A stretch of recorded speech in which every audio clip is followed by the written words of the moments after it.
Vijana ambayo tumekuja hapa leo kuzika huyo Brian, huyo William na Benjamin ni vijana chipukizi, watoto wachanga kabisa ambayo haifai wanakufa kwa njia ya vile imefanyika.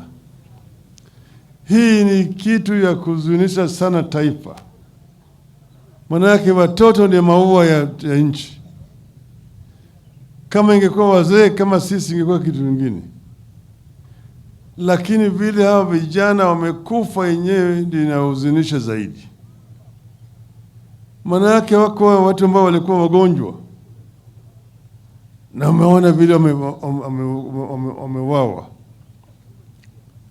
Nilikuwa nilimwambia Bwana Basanjo, ati nilikuwa naona kwenye runinga yale ilikuwa inafanyika kule Sudan, huko Khartoum, vile watu walikuwa napigwa na fimbo kama nyoka, na sikudhani ya kwamba yale inaweza kufanyika katika taifa letu la Kenya.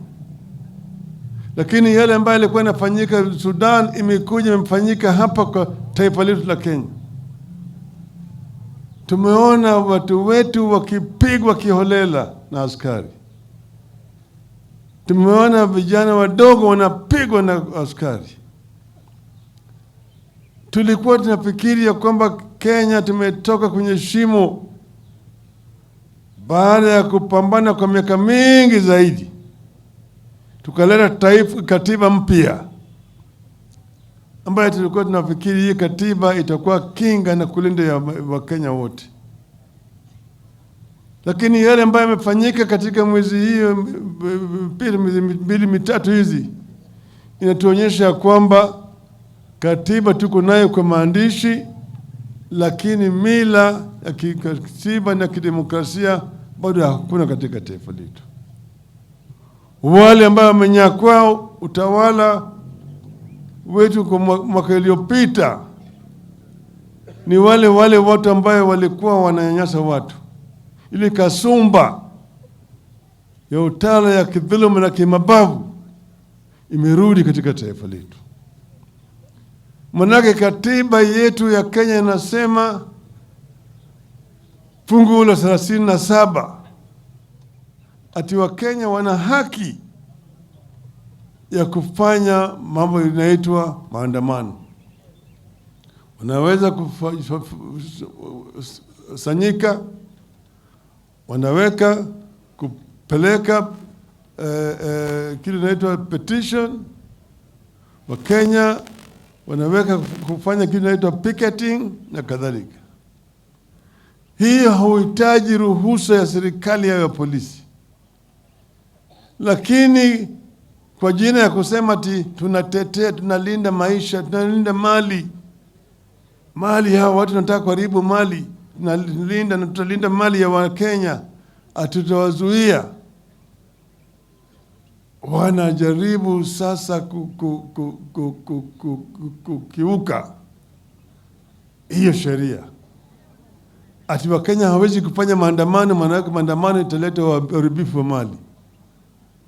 Unajiuliza, hawa watoto wameuawa huko Nyalenda. Nyalenda ilikuwa ni mali gani wa serikali walikuwa wanalinda? Wanatolewa kwa nyumba usiku, wanapigwa na marungu kama mtu ambaye anaua nyoka kwenye shamba la viazi mpaka wanauawa. Alafu mtu ambaye anatakikana awe ndiye analinda katiba anasema kiholela ati tumewanyorosha, nitakawakalia ngumu. Alafu natoa shukrani kwa polisi kwa kufanya kazi mzuri. Hiyo ni unyama? Sio ni unyama? Si ni unyama? Shetani Bwana Ruto kila mara kwa mara anajitokeza, anaenda kwa makanisa, anakuwa na vile ati mimi mtu wa Mungu, mcha Mungu. Unafiki. Hii ni kitendo ya Mungu hii. Hii ni kitendo ya nani? Si shetani. Mtu wa shetani. Huyu mtu mpaka alaniwe kabisa. Hiyo ni mnyama. Kitendo ambayo amefanya ni kitendo ya unyama. Sasa kwa sababu wanajua kuna ushahidi ya kutosha ya kumshtaki yeye katika mahakama ya ulimwengu, ameenda juzi anaweka sahihi kwa ile mkataba unaitwa Malabo. Ati Malabo Protocol. Hii Malabo Protocol ati itamlinda yeye hawezi kushtakiwa hata akifanya unyama hapa. Shame on him. Shame on him. Hata uende wapi, atuingie katika ile shimo ya nyoka na wapi, Wakenya watakuwa na wewe. Kitendo hiki hawezi kuenda bila namna hiyo. Damu ya vijana wetu hawezi kwenda namna hiyo. Sisi tulisema Wakenya wana sababu, Wakenya wana nia, tena Wakenya wana uwezo ya kuleta mabadiliko. Wakenya walijitokeza kufanya maandamano kwa sababu ya gharama ya maisha. Bei ya unga imepanda juu. Ushuru umezidisha zaidi. Petroli imeenda juu. Sukari imeenda juu. Wakenya wako na haki ya kujitokeza na kufanya maandamano kusema gharama yapunguzwe. Manake wahenga walisema ati kibebacho kikivuja na kufuu kwa mchukuzi. Sasa hao wanafanya maandamano ya kusema gharama irudishe chini, wewe unatutuma askari na kwenda na risasi kupiga wao. Alafu mwingine ambaye ati ni Inspector General ya polisi anasema tawa jamaa wanajifanya tu maiti wamekwenda kugodisha kwenye nini, kwenye mchuari. Ati anaitwa Bwana Kome. Nilimwambia Bwana Kome, koma kabisa wewe. Usipokoma sisi tutakomesha wewe. Sasa usiseme bwana gavana, huyo Tichilo rafiki yangu sana. Usiseme tumwambia serikali ichukue hatua. Serikali gani itachukua hatua? Kama Ruto mwenyewe ameshatoa pongezi kwa hao askari, serikali gani itachukua hatua? Hakuna mtu itachukua hatua, hakuna chochote. Hata muona kama wameleta rambirambi hapa. Wameleta. County Commissioner amekuja hapa.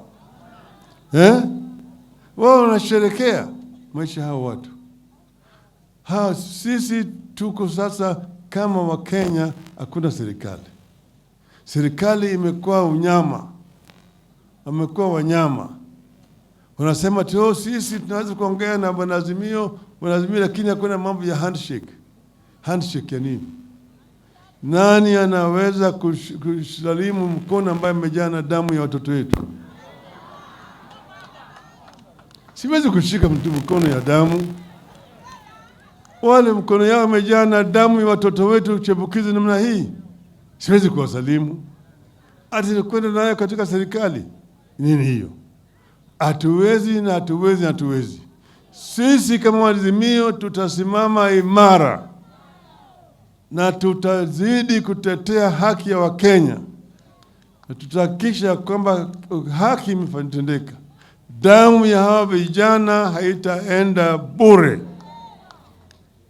Tutaenda na watu mpaka mwisho. Kwa hivyo mimi nasema poleni sana jamii ambayo imefiwa. Kama Wanaazimio sisi tuko na nyinyi pamoja. Tuko na nyinyi pamoja kabisa mpaka baada ya haya. Na yale tuko naye ingine tumechatuma, na kuna ingine ambaye tuko naye hapa tutawapatia familia ili kuwasaidia hao katika wakati hii ya majonzi.